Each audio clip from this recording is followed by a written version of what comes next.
Oxygen ఉందా లేదా, ICU బెడ్లలో ఏమైనా కొరత ఉందా, ఇట్లా సెక్రటరీ ప్రిన్సిపల్ సెక్రటరీ పోయి హాస్పిటల్ని చెక్ చేస్తే మేము సంతోషపడే వాళ్ళం. అగ్రికల్చర్ కమిషనర్ పోయి వ్యవసాయానికి సంబంధించిన చెక్ చేస్తే సంతోషపడే వాళ్ళం. హాస్టళ్లలో పోయి హాస్టళ్లలో సెక్రటరీ ప్రతి హాస్టల్ని సందర్శించి విద్యార్థులు తినే ఆహార పదార్థాలు మంచిగా ఉన్నాయా లేదా, నాణ్యతమైన బియ్యము పప్పు ఉప్పులు ఉన్నాయా లేదా, వంట బరిగా ఉందా లేదా అని అవి తిని అన్నం తిని చెక్ చేస్తే బాగుండేది. చనిపోకుండా ఇప్పటివరకు దాదాపు 200 మంది చనిపోయారు, విద్యార్థులు చనిపోయారు. ఇంతమంది విద్యార్థులు చనిపోతే చనిపోకుండా ఉండడానికి ముందు జాగ్రత్త చర్యలుగా ప్రతి సెక్రటరీ ప్రతి జిల్లా కలెక్టర్ ఒక్కరోజు ఒక హాస్టల్ సందర్శించి అందులోనే భోజనం చేయాలని చెప్తే ఎంతోమంది పేద విద్యార్థులు ప్రాణాలు బతికేటివి. హాస్టళ్ళు చెక్ చేయరు, గోడౌన్లు చెక్ చేయరు, వ్యవసాయానికి సంబంధించినటువంటివి హాస్పిటళ్ళు చెక్ చేయరు. కానీ డిస్టరీస్ ప్రభుత్వం ఆదేశించిందంటే నయం, మా అధికారులను పంపింది, మీరు టేస్ట్ కూడా ఉందా లేదా చెక్ చేయండి అని చెప్పలే. ఇంత విచిత్రంగా ఎక్కడ లేదు. దయచేసి చీఫ్ సెక్రటరీ గారు మేము చెప్తా ఉన్నాం, అయ్యా మీ అధికారులను బీరు కంపెనీలు వెంబడి 3 నెలల తర్వాత బీర్లు బాగా ఎండాకాలం తాగుతారు కనుక దానికి సరిపోయేటువంటి బీర్లు ఫుల్ తయారు చేయండి అని చెప్పడం కాదు, మీ వ్యవసాయ అధికారులను పంపించండి. రేపు మళ్ళా కోతకు వస్తున్నాయి, సంచులు ఉన్నాయా లేదా, యూరియా ఉందా లేదా, కరెంటు పరిస్థితి చూడండి, హాస్పిటల్లో చెక్ చేయండి, జిల్లా ఆసుపత్రిలో పంపించండి, హాస్పిటల్లో మందుల కొరతలు ఉన్నాయా లేదా అని చూడండి. బయటికి రాస్తున్నారు కొనుక్కొచ్చుకోమని, ఆ పరిస్థితి ఎందుకు వచ్చింది చూడండి. వెల్నెస్ సెంటర్స్ ఉన్నాయి, రిటైర్డ్ ఎంప్లాయీస్ మహబూబ్నగర్లో మందులు అయిపోయినాయి, మూత పడుతుంది. దానిలో రిటైర్డ్ ఉద్యోగులకు సరిపోయేటువంటి మందులు వాళ్ళ జీవితం సర్వం దారబోసి ప్రభుత్వంలో పనిచేసి రిటైర్డ్ అయ్యారు. వాళ్ళకి సరిపోయేటువంటి మందులు ఉన్నాయా లేదు చూడండి, ఎంప్లాయీస్ సరిపోయే వెల్నెస్ సెంటర్స్ చూడండి, పరిశీలించండి. తప్ప మీరు బీర్ కంపెనీల వెంబడి అధికారులను పంపించి బీరు టేస్ట్ చూడండి, బీరు ముడిసరుకు చూపండి, బీరు తయారు చేయడానికి సిద్ధంగా పెట్టండి అనేది బాగలేదు. మీరు పంపాల్సింది షాపులకు పంపి చెక్ చేయించండి. ఎంఆర్పి వయలేషన్ పెరిగింది, విచ్చలవిడిగా మామూలు అయిపోయినాయి.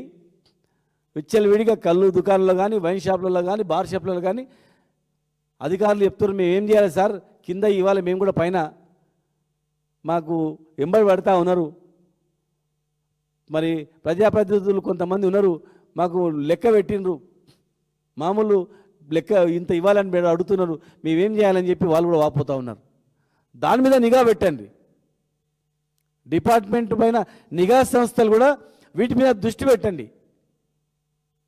దృష్టి పెట్టి అరికడితే బాగుంటుంది తప్ప ప్రిన్సిపల్ సెక్రటరీ పోయి బీర్ కంపెనీలను బట్టి తిరిగి బీర్లను ఎక్కువ ఉత్పత్తి చేయండి, టేస్ట్గా తయారు చేయండి అంటే అది ఏమైనా ఆరోగ్యమైన డ్రింకా? పోయి పాల కేంద్రాలు చెక్ చేయండి. ఇవాళ రోజుకు 55 లక్షల లీటర్ల పాలు వస్తున్నాయి, తెలంగాణ వ్యాప్తంగా అవసరాలు ఉన్నాయి. ఉత్పత్తి అయ్యేది 12 లక్షల పాలు మాత్రమే. 12 లక్షల పాలు మాత్రమే బర్రెలు సరిపోయి ఉన్నాయి, ఆవులు కానీ బర్రెలు కానీ. మరి మిగతా 30-40 లక్షల లీటర్లు పర్ డే ఎక్కడి నుంచి వస్తున్నాయి, అవి ఎట్లా కల్తీ చేస్తున్నారు, ఎక్కడ జరుగుతున్నాయి? కల్తీ పైన మీరు దృష్టి పెట్టండి, పాలపైన దృష్టి పెట్టండి, పసుపు పైన దృష్టి పెట్టండి. క్యాన్సర్ పెరిగిపోతుంది, క్యాన్సర్ రావడానికి తినేటువంటి కల్తీ ఆహారాలే, దాని మీద దృష్టి పెట్టి అవి చెక్ చేపియండి. కానీ బీర్లను విస్కీల కంపెనీల మీద పడి ఆదాయాన్ని పెంచే మార్గం చేస్తే ప్రజల ఆరోగ్యం పోతుంది తప్ప ఏం లేదు. హాస్పిటల్ కూడా తనిఖీ చేయించే మార్గం చేయండి తప్ప వేరే లేదు. ఇటువంటివి ప్రయోగాలు చేయడం వల్ల ప్రజలలో చులుకనేది తప్ప వేరే ఏం లేదు. సెక్రటరీలని పంపి ఈ పని చేయించడం మాత్రం చాలా సిగ్గు అనిపిస్తుంది మాకు. ప్రభుత్వం కూడా మేము చెప్పిన దానిలో వాస్తవం ఉందా లేదు చూడండి. కొరత లేకుండా హాస్పిటల్ ఉన్నాయా, ఎన్ని ఇబ్బందులు పడుతున్నారు ప్రభుత్వ ఆసుపత్రిలో ఒకసారి గమనించండి. వెల్నెస్ సెంటర్లు కూడా మీరు జిల్లా కలెక్టర్ని ఎక్కడెక్కడ వెల్నెస్ సెంటర్స్ ఉన్నాయో ఎంప్లాయీస్కి సంబంధించినటువంటిది అవి చెక్ చేపియండి, సంతోషపడతారు. అంతే తప్ప పీర్ కంపెనీ నెంబర్ దిగి టేస్ట్ చేసి చూడండి చెక్ చేయండి అని చెప్పడం మాత్రం విచిత్రంగా ఉంది. ఎక్సైజ్ డిపార్ట్మెంట్ ఉంది, సిఏలు ఉన్నారు, ఈఎస్లు ఉన్నారు, ఏఎస్లు ఉన్నారు, వాళ్ళు చూసుకుంటారు. ప్రతి డిస్టిలరీ దగ్గర కూడా ఒక ఆఫీసర్ ఉంటాడు. ప్రతి డిస్టిలరీకి ఒక అసిస్టెంట్ ఎక్సైజ్ సూపరింటెండెంట్ కానీ సిఐలు ఆఫీసర్లు ఉంటారు, వాళ్ళు చూసుకుంటారు.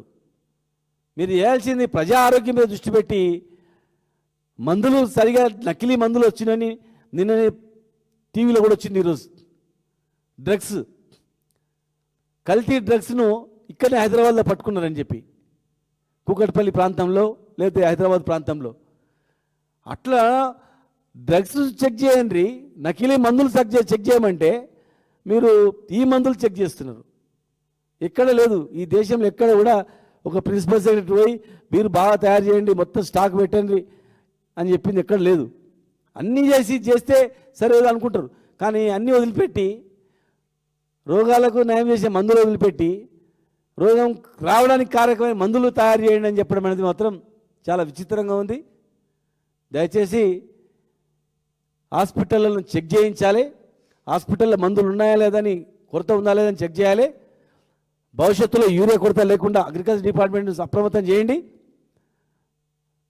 ఎస్సీ ఎస్టీ బీసీ హాస్టల్లో విద్యార్థులకు సరిపోయేటువంటి ఆహార పదార్థాలు ఉన్నాయా లేదా చూడండి, నాణ్యతమైన ఉన్నాయా సప్లై చేస్తున్నారా చూడండి. ముక్కుపోయిన పప్పు సప్లై చేస్తున్నారని చెప్పి దృష్టికి వస్తుంది. అందుకే రకరకాల రోగాలు వచ్చి చనిపోతున్నారు విద్యార్థులను కూడా మనం పేపర్లో చూస్తూ ఉన్నాం. దాని మీద దృష్టి పెట్టాల్సిందిగా మేము ప్రభుత్వాన్ని రిక్వెస్ట్ చేస్తున్నాం, డిమాండ్ చేస్తున్నాం. లేని పక్షాన ఏ ఒక్క విద్యార్థికి ఇబ్బంది అయినా మాత్రం ఎట్టి పరిస్థితి మేము ఊరుకున్నాం. ఎంతో కష్టపడి 1000 గురుకులాలు పెట్టి పేద విద్యార్థులు చదువుకోవడానికి, అందులో ఎస్సీ ఎస్టీ బీసీలే కాకుండా అగ్రకుల